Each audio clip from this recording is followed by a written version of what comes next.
오늘 마지막과 시작을 하도록 하겠습니다.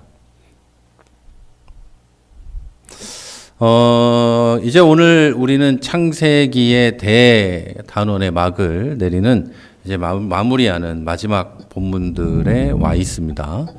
창세기 49장 13절부터 50장 마지막 절까지의 이야기들이 여기 와 있는데요. 오늘 단원의 제목은 창세기의 대단원, 족장들의 믿음과 언약의 계승, 족장들의 믿음과 언약의 계승이라는 제목으로 함께 이제 말씀을 나눌 텐데요. 여러분 그 소리 잘 들리시면 아주 두 분이 잘 들린다고 해주셨네요. 네, 저도 족장들의 믿음과 잘 들린다는 걸 알게 되었습니다. 전원을 이렇게 전원 때문이었어요. 전원. 하여튼 이 단원에서는요, 우리가 이스라엘 12지파에 대한 야곱의 예언적인 축복, 그리고 야곱의 경건한 임종과 장례, 그리고 요셉의 마지막 유언과 죽음을 다루도록 합니다. 자, 우리가 보고 있는 이 96과에서 100과까지 이 단락은 단순히 그냥 역사적인 기록을 넘어서 하나님의 구속사적 계획이 어떻게 각 지파를 통해 실현될 것인지,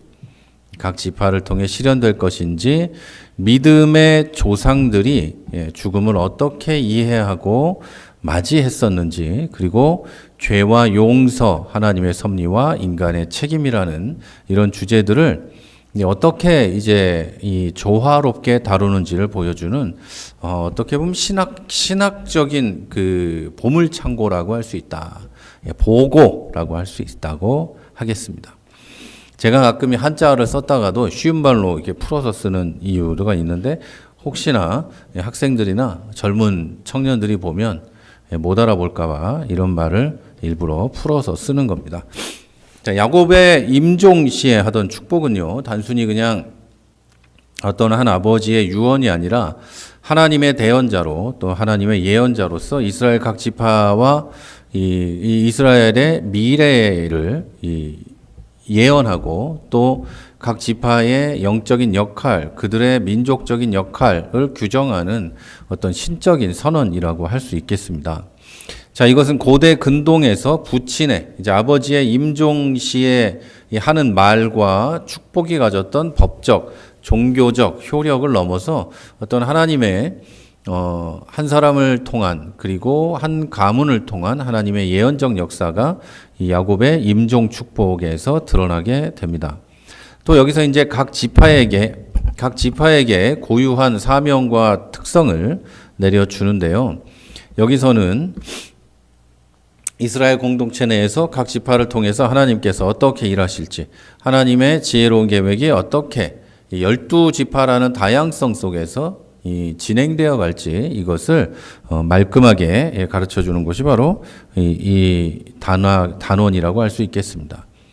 야곱의 죽음과 장례는 족장 시대의 마지막을 알립니다. 족장 시대, 그러니까 아브라함과 이삭과 야곱의 시대의 마지막을 알리고, 이제 각 지파별로 이제 시대가 열리고, 어떻게 보면 부족이 모여서 하나의 국가를 이루어가는 그런 단계로 나아간다고 볼 수 있겠습니다. 역사적인 면에서도 이렇게 역사가 발전하는 거니까 여러분이 그 부분은 이미 아시리라고 생각을 합니다.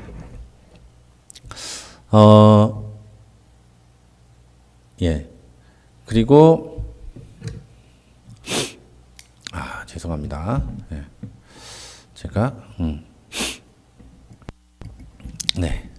그리고 이 야곱의 이 유언과 요셉의 유언은 모두 이 가나안 땅, 즉 하나님의 약속의 땅을 향한 변함없는 신앙적인 소망을 가지고 있습니다. 또한 요셉과 형제들의 화해는 인간의 악을 사용하셔서도 결국에는 선을 이루시는 하나님의 놀라운 섭리와 진정한 용서의 본질을 보여줍니다. 이렇다고 해서 하나님께서 악을 조장하는가, 하나님으로부터 악이 나오는가 하는 질문들을 하는 사람들이 있는데요. 하나님으로부터는 악이 나오지 않습니다. 하나님은 악을 조장하지도 않고, 악을 통해서 뭔가를 하지도 않습니다. 악을 통하여 무언가를 하지도 않습니다. 사람들이 잘못 저지른 범죄, 악을 가지고 그것을 사용해서라도 하나님의 일을 해가신다라는 뜻이지, 하나님이 일부러 악을 발현하셔서, 그러니까 하나님으로부터 악이 나와서 하나님이 악을 가지고 어떤 일을 하신다, 이런 생각은 하지 않아야만 합니다. 자, 그리고 이 모든 이제 이 두 장, 창세기 49장 13절부터 이제 마지막까지 50장 마지막까지는 오늘날 하나님의 백성인 우리에게도 귀중한 교훈을 남겨줍니다. 각자의 삶에서 하나님께서 주신 고유한 은사와 사명들을 발견하고 어려움 속에서도 하나님의 보호하심을 신뢰하고 교회 공동체 안에서 서로 다른 역할을 인정하고 존중하고 하나님의 풍성한 축복을 기대하며 살아가는 이런 것들을 우리에게 가르쳐 줍니다. 또한 믿음으로 죽음을 준비하고 또 다음 세대에게 신앙의 유산을 전해주고 죄의 결과로 인한 두려움 같은 건 극복하고, 왜냐하면 하나님 은혜의 백성이니까요. 그것을 극복하고 하나님의 섭리를 우리가 신뢰하면서 진정한 용서를 실천해가는 그러한 삶의 중요성을 우리는 오늘 배울 수 있게 됩니다. 이제 먼저 96과로 들어가 보도록 하겠습니다. 연락? 96과로 들어가 보도록 하겠습니다. 96과입니다. 야곱은 여기서 각 지파들에 대한 이제 예언을 하십니다. 북부 및 동부 지파들에 대해 이제 있는데, 요 지파들은 주로 이제 가나안 북부와 동부에 정착하게 될 지파들을 말합니다. 여기에 이제 96과 우리가 다룬 창세기 49장 13절에서 28절까지가 이 북부 지파들에 대해서 예언을 하고 있는데요. 스불론 지파, 이들은 해변에 거주하며 배 매는 해변이 되어 시돈까지 경계가 이를 것이다, 이렇게 예언을 하는데요. 여기서는 이 지리적 위치와 이 해양 무역을 통한 상업적 번성, 해양 무역을 통한 상업적 번성을 암시해 줍니다. 자, 바다 근처, 여기 나오는 이제 원어로 보면 바다 근처 그리고 배들의 항구라는 원어의 표현은 단순한 이제 거주지를 뛰어넘어서 그 해양 문명과 교류한다, 그리고 상업 활동을 하게 된다는 것을 이야기하죠. 이제 바다 쪽에서 이제 그런 활동을 하게 된다는 의미입니다. 자, 그리고 이사갈 14절부터 나오죠. 양의 우리 사이에 꿇어앉은 건장한 나귀라는 표현을 하는데요. 이 묘사는 강한 체력과 인내력을 상징하지만 두 짐 사이에 엎드렸다, 두 짐 사이에 엎드렸다는 표현이 나오는데, 이것은 안주와 굴복 성향을 드러냅니다. 그래서 압제 아래서 섬기게 된다, 굴복하게 된다, 이런 운명을 예언하고 있습니다. 자, 이것은 물질적인 풍요가 영적인 게으름이나 외세에 대한 굴종으로도 이어질 수 있다는 것을 경고해주는 중요한 이 교훈을 줍니다. 그리고 이제 16절부터 나오는 단지파가 있습니다. 이스라엘의 이 한 지파같이 그의 백성을 심판하리로다라는 예언은 단지파가 사사의 역할을 할 거라는 이 예언을 하고, 실제로 이 삼손이 이 지파에서 나와서 이스라엘을 구원하게 됩니다. 자, 원어의 심판하다, 이게 딘이라는 단어는 단순하게 이런 재판을 넘어서서 구원과 해방의 의미를 포함하고 있습니다. 자, 그러나 길섭해 뱀이요 샛길의 독사라고도 표현이 되어 있는데요. 이 표현은 단지파에 불안정한 요소가 있다, 즉 우상 숭배의 중심지가 될 후대의 역사와 연결이 됩니다. 자, 이 예언 중간에 들어가 있는 야곱의 신앙 고백, 여호와여 나는 주의 구원을 기다리나이다. 이 신앙 고백은 인간의 노력보다 하나님의 궁극적인 구원을 의지해야만 한다는 그런 중요한 것을 보여줍니다. 자, 그리고 갓 지파가 있죠. 군대의 추격을 받으나 도리어 그 뒤를 추격하리로다 라는 예언은 요단강 동편에 정착할 갓 지파가 외침을 자주 받겠지만 결국에는 승리할 거다, 이런 예언을 하고 있습니다. 자, 그리고 아셀 지파는 20절에 있습니다. 먹을 것은 기름진 것이라 그가 왕의 수라상을 차리로다, 이런 이야기가 있는데요. 이 예언은 아셀 지파가 정착할 지역의 비옥함과 이런 농업적 번영을 예언하는 것이고, 왕의 식탁을 책임질 정도의 풍요로움을 의미합니다. 자, 이것은 하나님께서 그의 백성에게 물질적인 축복도 허락한다는 것을 보여줍니다. 제가 교회에서 말씀을 전할 때 이 물질적인 축복은 거의 언급하지 않지만 하나님은 물질적인 축복도 분명히 허락을 하십니다. 성실하게 일을 하고 하나님께서 나에게 맡겨주신 일을 잘 감당할 때 그 일 가운데, 하나님의 일 가운데 물질이 필요하면 하나님은 그 일을 위해서 물질의 축복을 주신다는 거죠.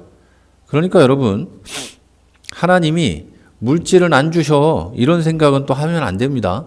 하나님은 물질의 축복도 주십니다. 그렇다고 물질의 축복을 받지 못한 사람이 저주를 받은 것이냐? 그거 아니에요, 여러분. 각자 자기가 받은 하나님께서 주신 은혜와 축복이 있는 것이고, 그 축복 안에서 우리는 또 하나님께서 주신 삶을 잘 살아가야 하는 것이죠. 그렇게 살아가야 되는데 남들이 받은 것은 어마어마한 것 같고 내가 받은 것은 없는 것 같고, 그러면 받은 축복이 있음에도 불구하고 불행하고 괴로운 인생들을 살아갈 수밖에 없게 되는 것이죠. 자, 이제 납달리를 볼까요? 노인 암사슴이라 아름다운 소리를 바라는도다 라는 표현은 납달리 지파의 자유로운 정신과 뛰어난 표현력을 나타내고요. 실제로 드보라와 바락의 승리 찬송에서 납달리는 중요한 역할을 하게 됩니다. 자, 이제 가장 중요하다고 보여지는 요셉에 대한 특별한 축복을 보겠습니다. 이 부분은요, 야곱의 축복의 절정을 이루고 납달리 지파의 자유로운 정신과 뛰어난 표현력을 나타냅니다. 자, 실제로 드보라와 바락의 승리 찬송에서 굉장히 중요한 역할을, 죄송해요. 똑같은 데를 또 읽었어요. 요셉에 대한 특별한 축복은 야곱의 축복에서 이제 야곱이 계속 축복하면서 유언을 하고 있죠. 그 장면에서 절정을 나타내는데 야곱의 특별한 사랑과 하나님의 풍성한 축복이 요셉에게 집중됩니다. 여기 보면 무성한 가지라고 되어 있는데 열매 맺는 아들이라는 의미입니다. 무성하게 이제 자녀들을 많이 낳는다. 또 무성하게 열매를 많이 맺는다는 의미이겠죠. 그래서 이것은 번영과 풍요를 상징하고 요셉의 후손인 에브라임과 므낫세의 번성을 예언합니다. 담을 넘었도다라는 표현도 나와 있는데요. 이것은 경계를 넘어서는 확장과 또 영향력을 나타냅니다. 그리고 활 쏘는 자가 그를 학대하며 적개심을 가지고 그를 쏘았으나, 이것은 요셉이 겪었던 고난을 회상함과 동시에 그의 후손들이 겪게 될 시련을 또 예견하고 있습니다. 그러나 요셉의 활은 도리어 굳세며 그의 팔은 힘이 있으니 이는 야곱의 전능자 이스라엘의 반석인 목자의 손을 힘입음이라, 이렇게 되어 있습니다. 자, 이 구절은 하나님의 특별한 보호와 축복을 강조하고 있고요. 요셉의 개인적 경험이 후손들에게도 이어질 거라는 것을 약속해주고 있습니다. 여기 나와 있는 야곱의 전능자, 이거는 이제 아비르 야코프인데요. 이제 뒤 야코프는 이제 야곱을 말하죠. 이 말은 하나님의 강하신 분이라는 특별한 칭호를 나타내고 있습니다. 그러니까 하나님의 강한 이 손이, 전능하신 하나님이 야곱을 지켜주고 야곱의 이 요셉의 후손들에게도 힘이 될 것이고, 이 말을 하고 있는 겁니다.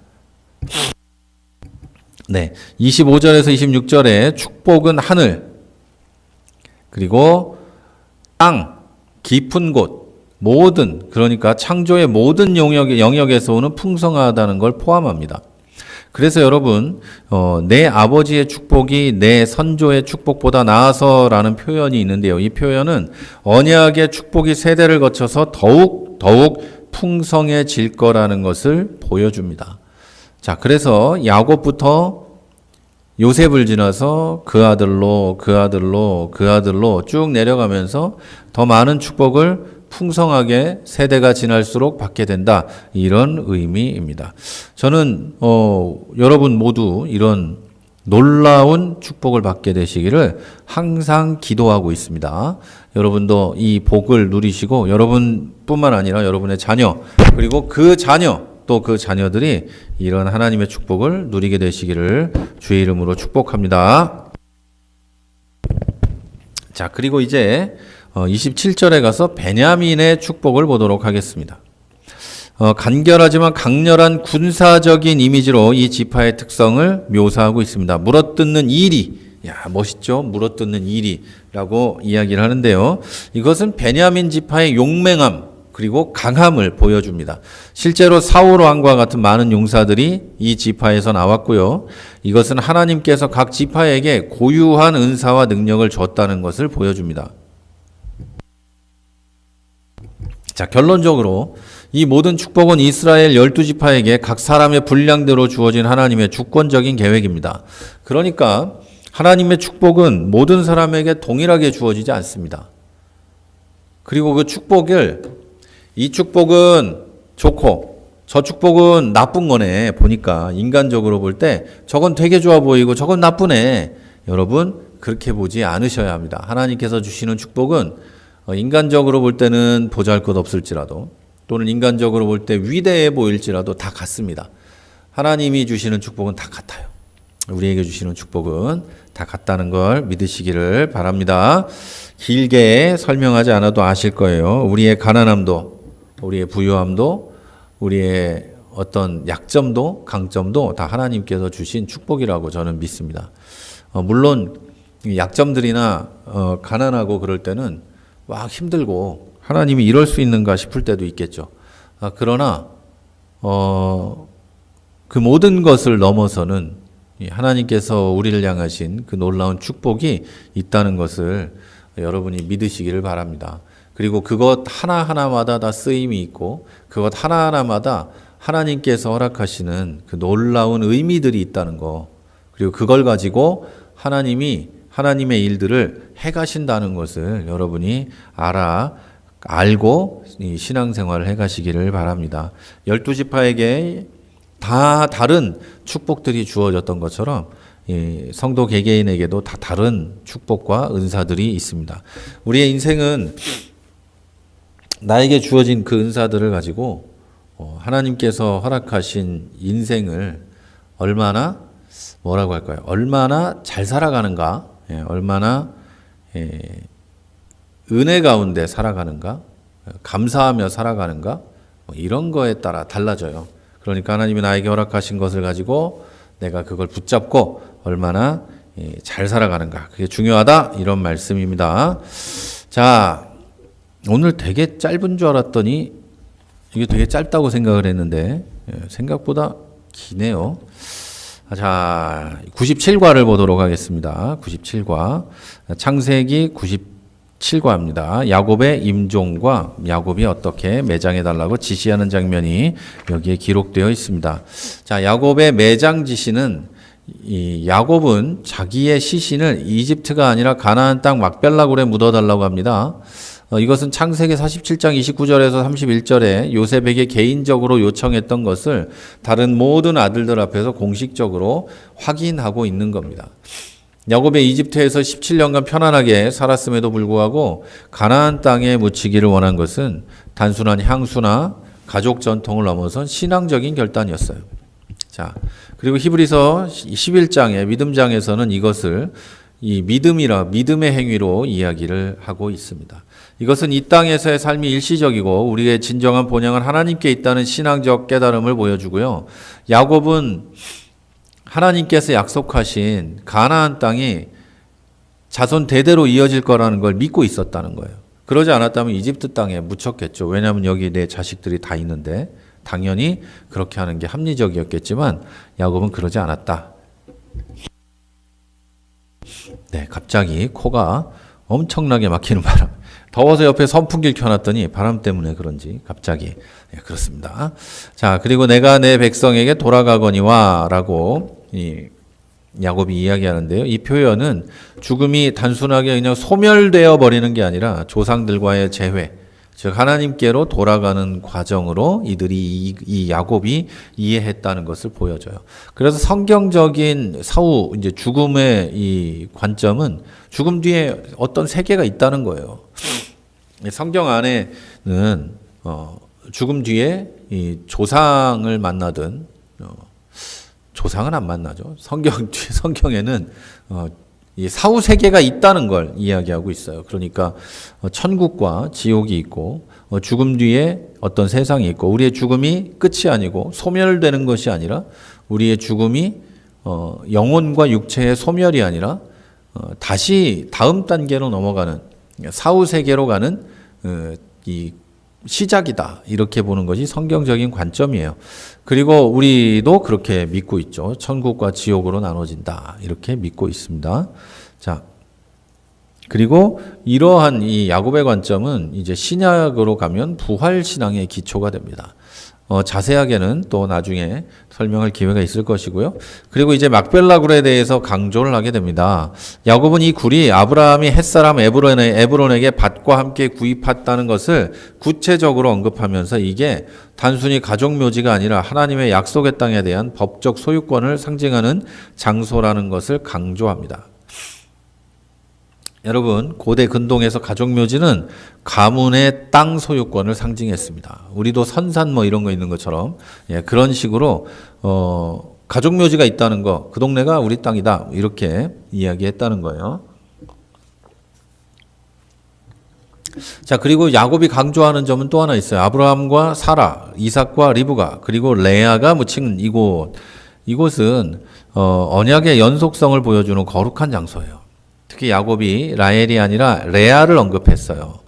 라헬은 사랑하는 아내였던 건 틀림없지만 레아는 유다를 낳아 메시아 계보에서 중요한 위치를 차지하게 된 이 아내였습니다. 자, 이것은 하나님의 선택이 인간의 감정을 넘어선 주권적 계획에 기초한다는 걸 보여줘요. 야곱은 라헬을 정말 사랑했지만 하나님은 레아에게서 태어난 유다를 통해서 예수 그리스도가 태어나게 하십니다. 자, 그리고 야곱은 평안하게 죽습니다. 야곱이 그 발을 침상에 모으고 숨을 거두니 그의 백성에게로 돌아갔더라. 이렇게 기록되어 있습니다. 자, 이 표현은 평안하고 존엄한 죽음을 묘사합니다. 자, 이것은 시편 116편 15절에 성도의 죽는 것을 여호와께서 귀중히 여기시는도다 라는 말씀을 생생하게 보여주고 있습니다.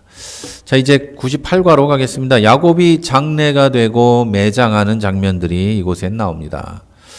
자, 여기는 야곱의 유언이 어떻게 성취되는지를 보여주고 특히 이 고대 근동 애굽의 장례 관습과 그 속에 담긴 신앙적 의미를 보여주고 있습니다. 요셉은 1절부터 시작해서 애도하고 미라를 제작하도록 합니다. 아버지의 죽음 앞에서 요셉은 얼굴에 엎드려 울며 입을 맞추고 깊은 슬픔과 존경을 표시합니다. 이것은 출애굽기에 나오는 부모 공경 계명의 실천적 모범이고 높은 지위에도 불구하고 가족 사랑을 잊지 않았다는 것을 보여주고 있습니다. 자, 야곱은 애굽의 관습대로 의원들에게 아버지 시신을 향으로 처리하게 합니다. 자, 여기 나오는 라하노트라는 말은요, 미라 제작을 하라라는 전문적인 용어라고 해요. 그래서 내세에 대한 믿음과 연결되어 있는 중요한 의식이었습니다. 자, 이는 문화적 현실에 지혜롭게 적응하면서도 신앙적 타협이 아니라 가나안 땅에 묻히리라는 야곱의 유언을 실현하기 위한 실용적인 조치였습니다. 아니, 가나안 땅에 묻히는데 왜 미라를 만드냐 이렇게 이야기할 수도 있겠지만 가나안 땅에까지 가서 장례를 치르려면 미라를 만들어서 가야 되겠죠. 중간에 시신이 부패해 버리니까 당연히 그렇게 해서 가야 했다 이렇게 보면 되겠습니다. 자, 그리고 애굽에 공식적인 애도 기간이 있습니다. 애도 기간은 70일인데요. 애굽 사람들은 야곱을 위해서 70일 동안 곡을 합니다. 이 70일이라는 기간은 왕족이나 최고위 관리에게 주어지는 최고 수준의 예우였다고 해요. 그래서 야곱이 애굽에서 받은 높은 존경과 하나님께서 요셉을 통해 야곱에게 주신 영예를 보여줍니다. 자, 그리고 바로에게 이 허락을 요청합니다. 아버지께서 하신 유언대로 그리고 자기의 맹세대로 가나안 땅에 가서 장사하게 해달라고 요청하는 것이죠. 상복을 입은 자가 이 바로에게 직접 갈 수 없었기 때문에 신하들을 통해서 바로에게 그런 요청을 하게 됩니다. 이것은 신앙적 의무와 정치적 현실 사이의 지혜로운 균형을 보여줘요. 여러분, 야곱은 자기가 이 아버지 앞에서 아버지와 약속한 걸 해야 될 건 해야 했어요. 그리고 자기의 신앙도 있어요. 그러나 이집트의 왕에게 지켜야 될 도리도 다 지키고 살아간 것이죠. 여러분, 이건 나는 무조건 가야겠다 막 이러면서 가버리는 게 아니라 왕에게 허락을 받고 그에게 내 사정을 이야기하고 가는 지혜를 보여주는 겁니다. 자, 그리고 장례의 행렬이 나옵니다. 제 얼굴 때문에 여러분이 장례 행렬이 나옵니다. 바로의 모든 신하와 원로들, 애굽 땅의 모든 원로, 병거와 기병까지 참여한 장례 행렬은 국가적 규모의 장례 행렬이었습니다. 야곱이 애굽에서 얼마나 이 중요한 위치를 차지했는지, 그리고 하나님께서 그의 백성에게 얼마나 큰 영광을 보여주시는지도 이 장면을 통해 나타납니다. 자, 그리고 요단강 건너편 아닷 타작마당에서의 7일간의 애곡은 가나안 사람들도 애굽 사람의 큰 애통이라고 말할 정도로 인상 깊었고, 이는 하나님의 백성이 세상에 미치는 영향력을 상징적으로 보여줍니다. 여기 이제 히브리어로 보면 아벨 미스라임이라는 이 지명이 나오는데요. 여기는 애굽인들의 애곡이라는 뜻입니다. 자, 이제 막벨라굴에 이 야곱을 안장합니다. 매장이라고 보기도 하여튼 안장을 합니다. 야곱의 아들들은 아버지의 명령대로 그를 가나안 땅 마므레 앞 막벨라밭 굴에 장사했습니다. 이것은 아브라함이 구입한 곳이며 조상들이 묻힌 장소로 야곱의 유언 이행과 언약적 신앙의 최종적 실현이라고 할 수 있습니다. 히브리서 11장 20절의 원리와 연결이 됩니다. 이제 이집트로 돌아옵니다. 장례를 마친 후 요셉과 이 형제들이 애굽으로 돌아간 것은 하나님의 백성이 여전히 세상에서 주어진 사명을 감당해야 하는 현실적 상황을 보여주고 있습니다. 여러분, 잠시 20초만 기다려 주세요. 제가 코 때문에 잠깐만요.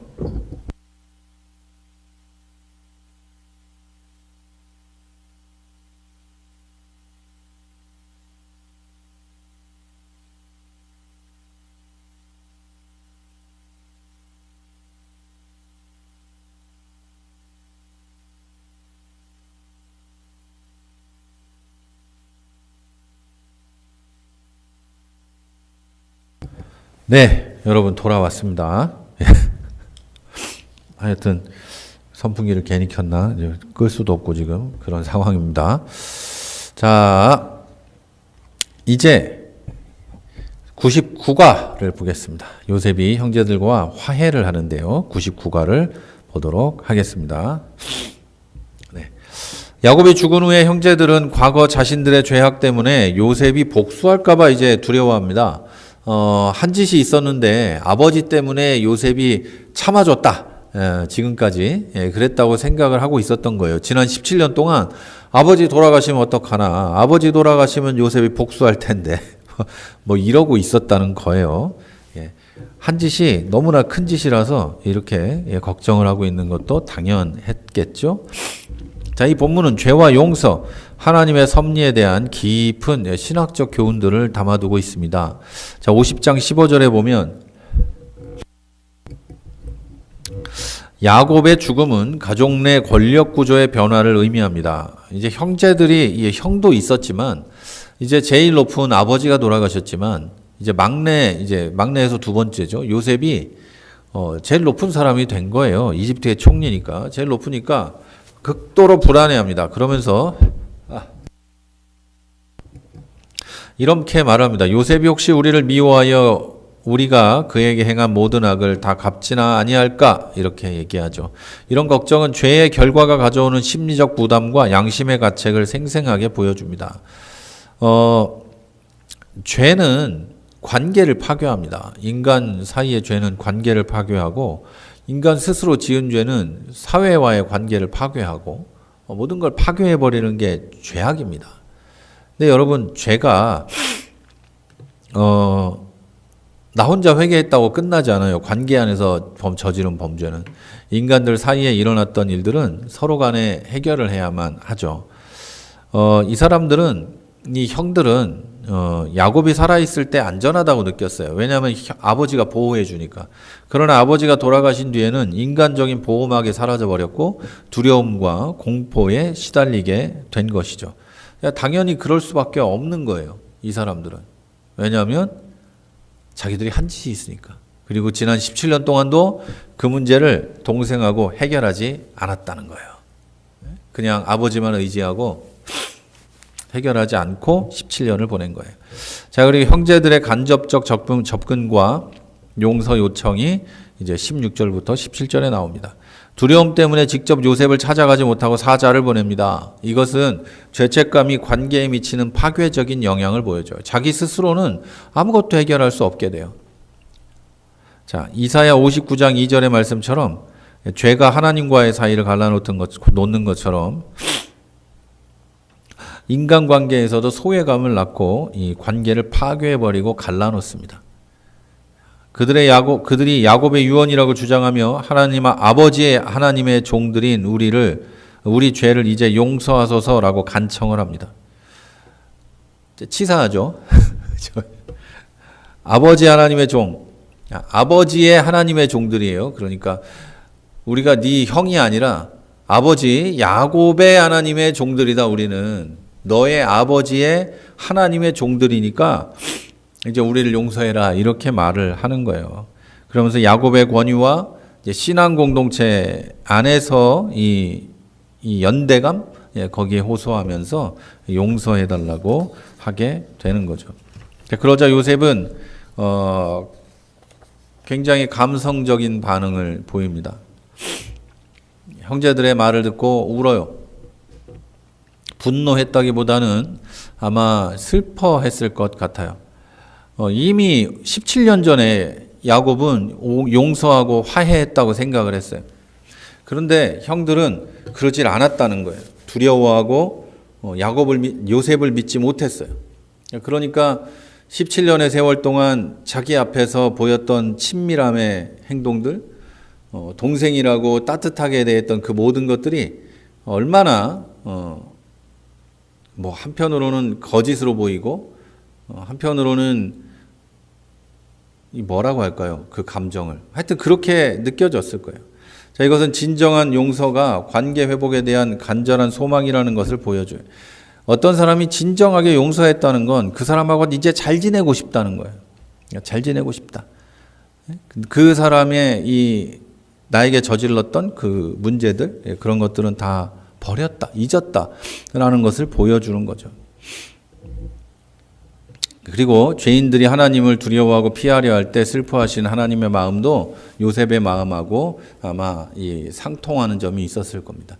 하나님이 우리를 사랑하고 용서하시는 것은 우리와 관계를 회복하고 싶기 때문이에요. 우리와 잘 지내고 싶다는 거죠. 쉽게 말해서. 하나님이 창조하신 하나님의 백성들, 하나님이 선택하고 부르신 하나님의 자녀들과 우리 하나님은 잘 지내고 싶으셔요. 찾아와서 이야기하는 것도 들어주고 무슨 말을 하든 간에 교제하며 대화도 나누고 듣고 해결해주고 아버지로서 많은 것을 하고 싶지만 그것이 안 되니까 하나님은 힘들어하고 괴로워하시는 거예요. 그래서 하나님은 우리에게 예수 그리스도를 보내셨고 예수님을 믿는 사람은 이제 관계가 회복된 것이죠. 그런데도 관계가 회복됐는데도 아직도 두려움과 공포에 시달리면서 신앙생활하는 사람들이 있어요. 자, 그것은 하나님 아버지의 마음을 아프게 하는 거예요. 여러분이 17년 전에 예수님을 믿었는데 아직도 하나님을 두려워하며 죄 가운데서 고통받고 죄책감 때문에 고통받고 있으면 하나님은 요셉처럼 두려워 마음 아파하고 계시는 거죠. 자, 이제 19절에서 20절 말씀을 보면 요셉이 이런 응답을 합니다. 요셉이 이렇게 응답을 합니다. 여기 이제 오늘 본문, 오늘 우리가 다 보고 있는 이 본문들의 절정이고 성경 전체에서 이 중요한 섭리 신학, 하나님의 섭리, 이걸 보여주는 아주 그 중요한 부분입니다. 자, 여기에 보면 내가 하나님을 대신하리이까. 자, 이건 이제 의문문이에요. 수사 의문문이죠. 요셉의 겸손과 하나님의 주권에 대한 인정을 드러내는 거예요. 내가 하나님을 대신하겠습니까? 이렇게 말하는 거죠. 심판과 복수는 하나님께 속한 것이고 인간이 자기 손으로 복수할 일도 없고 인간은 하나님이 해야 될 일을 대신할 수 없다. 하나님이 하신다는 것을 보여주는 거예요. 그러면서 이어서 말합니다. 당신들은 나를 헤아려야 했으나 하나님은 그것을 선으로 바꾸사 오늘날 같이 많은 백성의 생명을 구원하게 하시려 하셨나니 이렇게 말하죠. 형들이 두려워하는 것을 보고 이 말을 하고 있는 거예요. 하나님의 섭리가 어떻게 인간의 악한 의도와 악한 행위를 사용하셔서 더 큰 선을 이루는지를 보여주고 있습니다. 로마서 8장 28절 여러분이 다 아시죠? 모든 것이 합력하여 선을 이룬다. 자, 이런 원리의 구약적인 예시입니다. 자, 이는 하나님의 전능하심과 지혜로우심을 동시에 보여주는 놀라운 진리라고 할 수 있겠습니다. 형제들의 악행은 죄악이지만 하나님은 이것을 사용해서 요셉 가족과 더 많은 백성을 구원하시고 이스라엘 민족이 강대국 아래서 성장해 갈 수 있는 기초를 마련하셨죠. 자, 이제 요셉이 위로하고 약속을 합니다. 요셉은 형제들에게 두려워하지 마소서 내가 당신들과 당신들의 자녀를 기르리이다 이렇게 말해요. 내가 당신들의 자녀 그리고 당신들을 보호하고 이곳에서 살아갈 수 있게 하겠다 이렇게 말하죠. 이것은 완전한 용서와 지속적인 돌봄을 약속하고 있는 겁니다. 이것은 단순히 복수나 처벌을 포기하는 것을 넘어서서 구체적인 행동으로 나타나는 진정한 용서의 실제적인 표현입니다. 하나님도 우리를 그냥 용서하시고 이제 용서했으니까 네가 알아서 살아라 이런 게 아니라 용서하신 하나님의 자녀를 보호하시고 기르시고 먹이시고 인도해 가시는 거죠. 자, 진정한 용서가 관계를 치유하고 관계를 새롭게 건설할 수 있습니다. 여러분 그냥 마음으로 아유 내가 그냥 말지 뭐 이게 아니라 용서하고 이해하고 참아줄 수 있는 일들이 여러분에게 계속해서 일어날 수 있기를 바랍니다. 이제 마지막 백과입니다. 자, 멀리 이제 마지막까지 왔는데요, 여러분.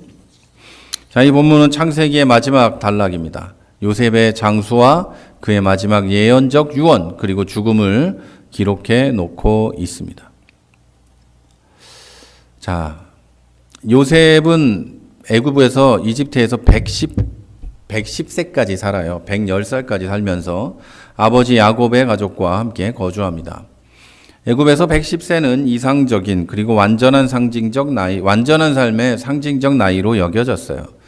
자, 110세까지 살면 완전히 살았다 뭐 이렇게 여겼다는 거예요. 그가 에브라임의 3대 자손을 보고 므낫세의 아들 마길의 아들들도 요셉의 스라에서 양육되었다라고 기록되어 있는 걸 보면 하나님의 축복이 얼마나 컸는지를 보여줍니다. 그리고 스라에서 양육되었다라는 것은 법적 입양을 의미하고 요셉의 후손들에게 언약적 정체성을 전수하려고 했다는 걸 보여줘요. 요셉에게 야곱의 언약이 전수되었죠. 아브라함부터 오는. 그리고 요셉은 그 아들들에게 또 이 언약을 전수해 줬다는 겁니다. 자, 그리고 요셉의 예언적 유언이 나옵니다.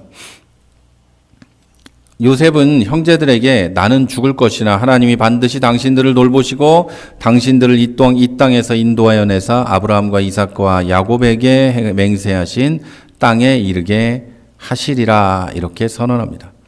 이것은 단순한 소망이 아니라 하나님의 미래 계획에 대한 이 예언적 확신입니다.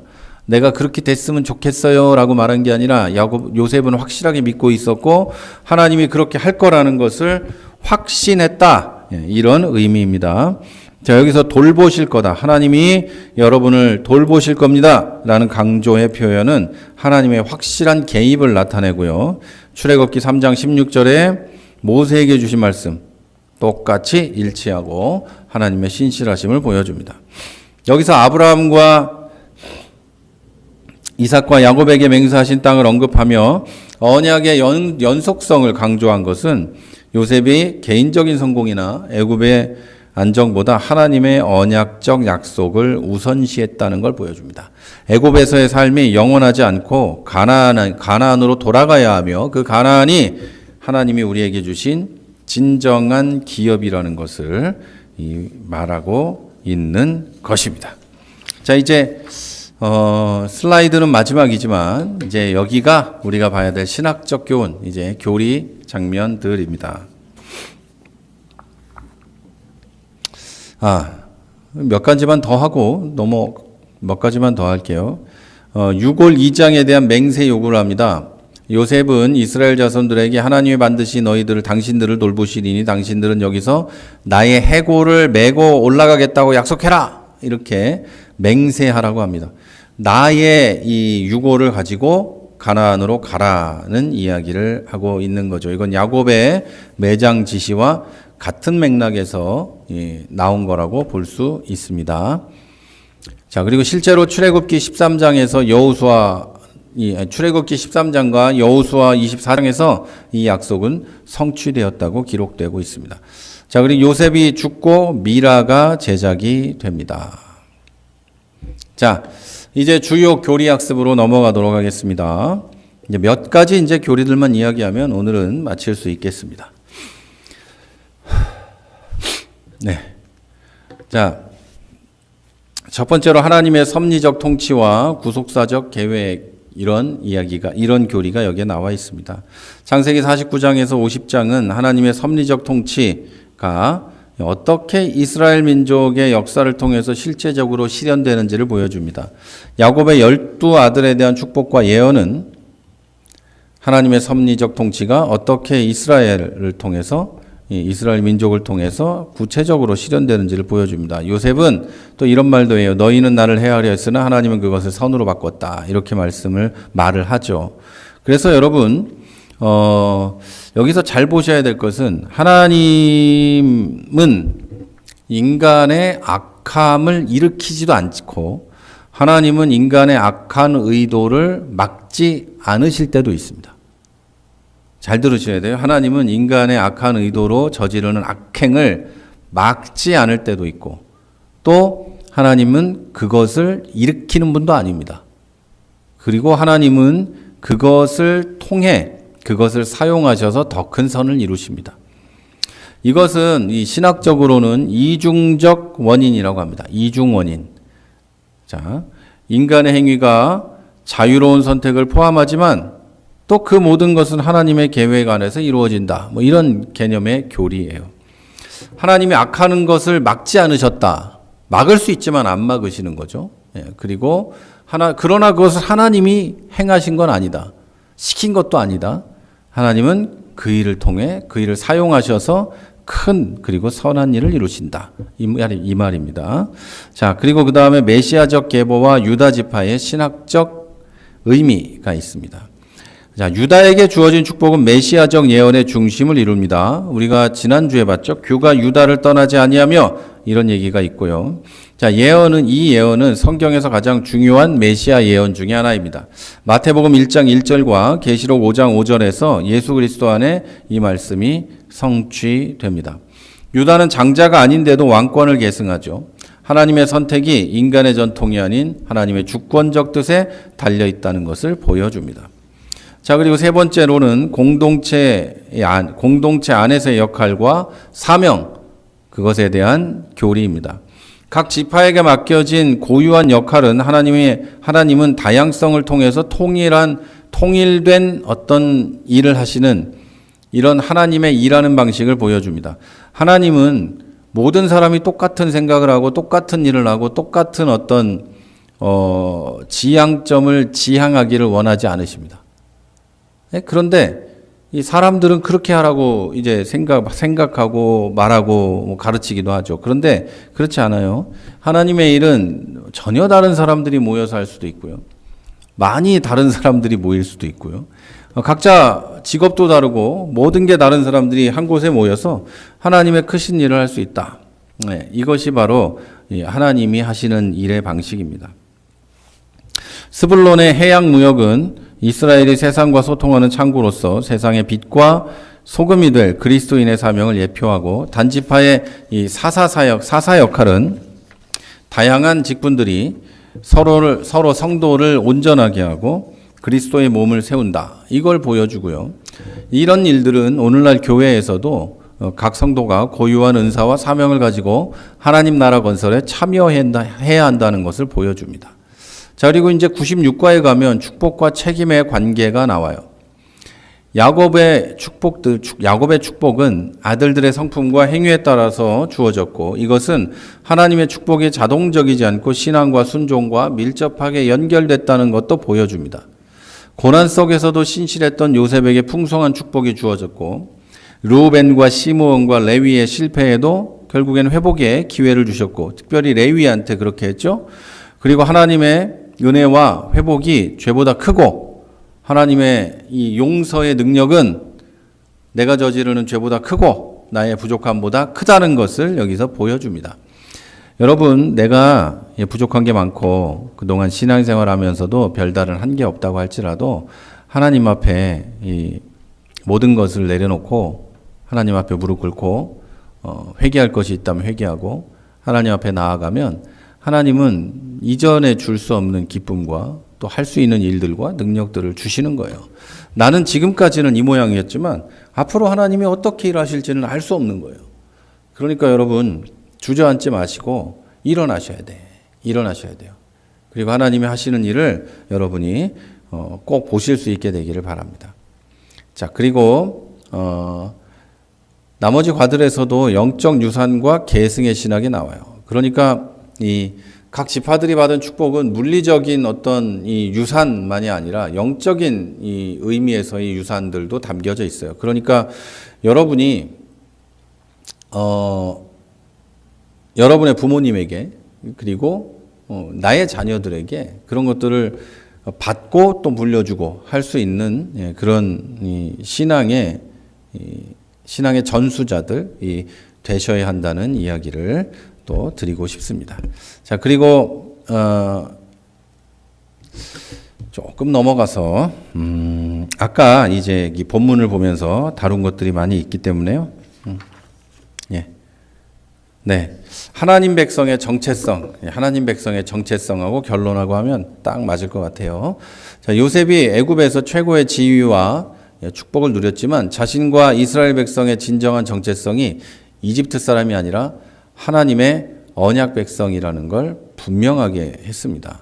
자, 요셉의 유언은 이스라엘 자손들에게 그들이 누구고 어디를 향해 가야 되는지를 가르치는 신앙적 교훈이었어요. 베드로전서 2장 9절의 말씀처럼 그들은 선택받은 백성이에요. 선택받은 백성. 저도 여러분도 하나님의 선택을 받은 백성이에요. 그리고 우리는 어디로 가요?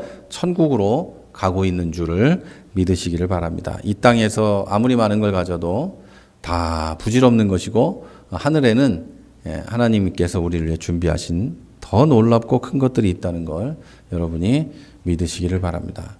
우리는 하나님의 백성이니까요. 자, 이제 사랑하는 여러분, 창세기 49장 13절부터 50장 마지막까지 이 본문들은 족장 시대의 막을 내리는 동시에 새로운 시대, 즉 이스라엘 민족 형성의 시대를 예비하는 중요한 연결고리입니다. 이제 창세기가 끝나면 출애굽기로 가고 갑자기 수많은 백성들이 거기에 있게 됩니다.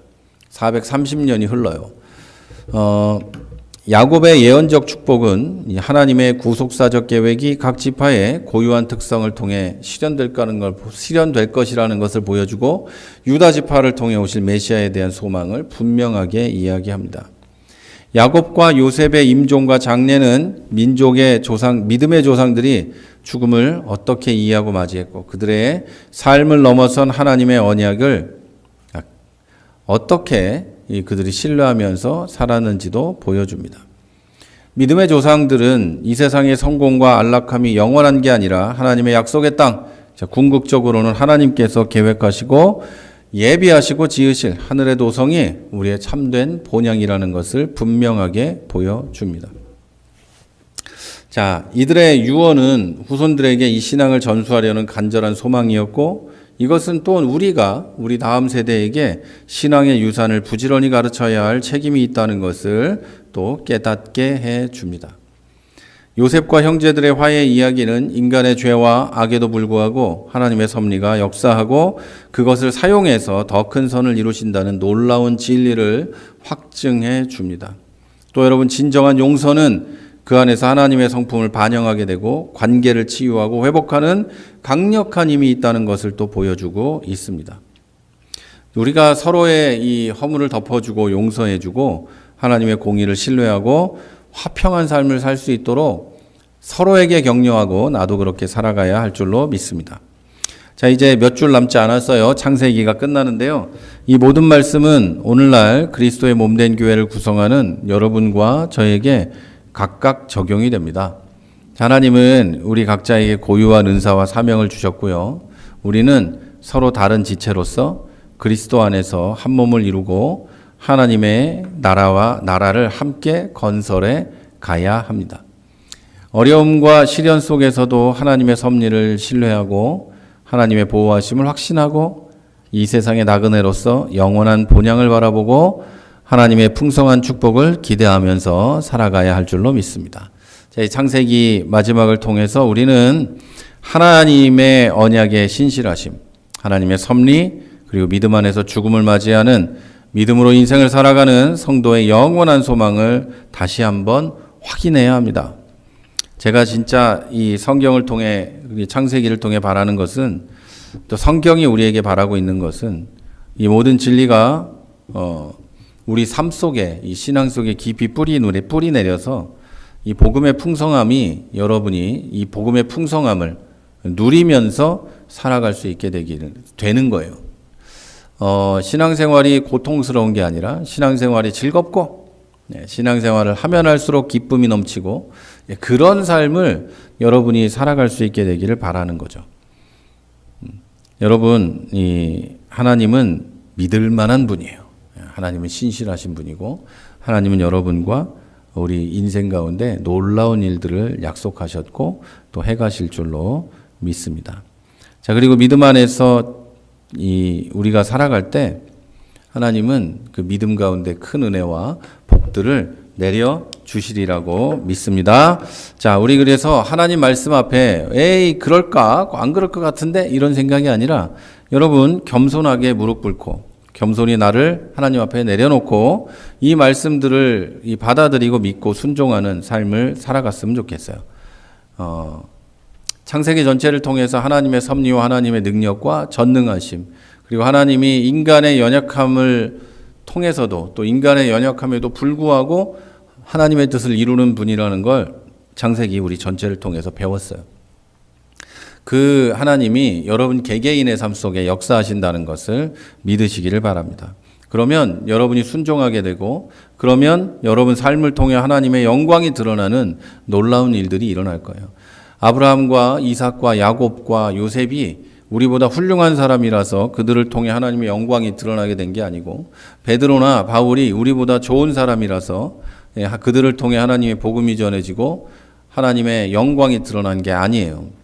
그들이 하나님 말씀에 순종하고 하나님 말씀을 완전히 믿고 따라가고 어떤 일이 있든지 하나님께서 일하신다는 것을 믿었기 때문에 그들을 통해 놀라운 일들이 일어나고 하나님의 영광이 드러나게 된 겁니다.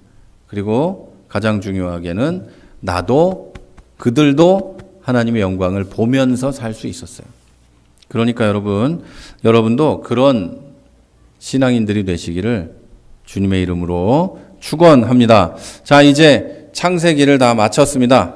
다 마쳤고 우리 이제 창세기를 마치면서 제가 기도하고 끝내도록 하겠습니다. 이제 다음 주에는 이제 출애굽기를 시작하도록 하겠습니다.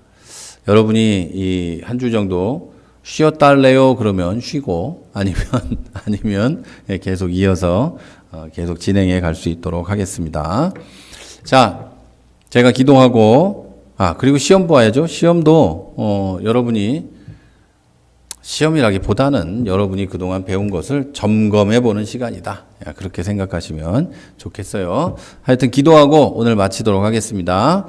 하나님 감사합니다. 지난 시간 동안 우리 창세기를 배워왔습니다. 1월부터 지금까지 5월까지 주의 사랑하는 성도들이 한 장 한 장 한 절 한 절 읽고 공부해 왔습니다. 그 가운데 하나님 가르치신 모든 것들 믿고 따라가게 하여 주옵소서. 신실하신 하나님, 긍휼이 많으신 하나님, 능력이 많으신 하나님, 그 하나님을 우리가 믿고 섬기며 나아가는 주의 자녀들이 되게 하여 주시옵소서. 연약한 우리를 통해 역사하실 줄도 믿습니다. 우리의 죄악을 돌이킬 때 하나님 우리를 용서하시고 우리를 통해서도 일하실 줄로 믿습니다. 아브라함과 이삭과 야곱과 요셉의 하나님이 우리의 하나님인 줄도 믿습니다. 신약에 있는 모든 사도들의 하나님이 우리의 하나님임을, 그리고 성경에 기록되어 있지는 않지만 우리 믿음의 조상들의, 우리 믿음의 선배들의 하나님이 우리의 하나님임을 믿습니다. 우리가 그 하나님을 믿사오니 그들에게 일어났던 모든 하나님의 영광과 능력의 역사가 우리에게도 일어나게 하여 주옵소서. 우리에게도 그런 믿음을 허락하시고 우리에게도 그런 순종의 능력을 허락하여 주시옵소서. 또한 우리의 자녀들, 교회 안에 우리의 아이들, 그런 자녀들로 양육되게 하시고 우리가 봤던 믿음의 놀라운 역사들, 하나님께서 주셨던 놀라운 은혜들을 우리의 자녀들이 보고 확인하고 살아갈 수 있도록 또한 역사하여 주시옵소서. 하나님께서 오늘도 함께 하셨음을 감사합니다. 다음 시간에 이어져 갈 때까지 역사하여 주시옵소서. 감사합니다. 예수님 이름으로 기도했습니다.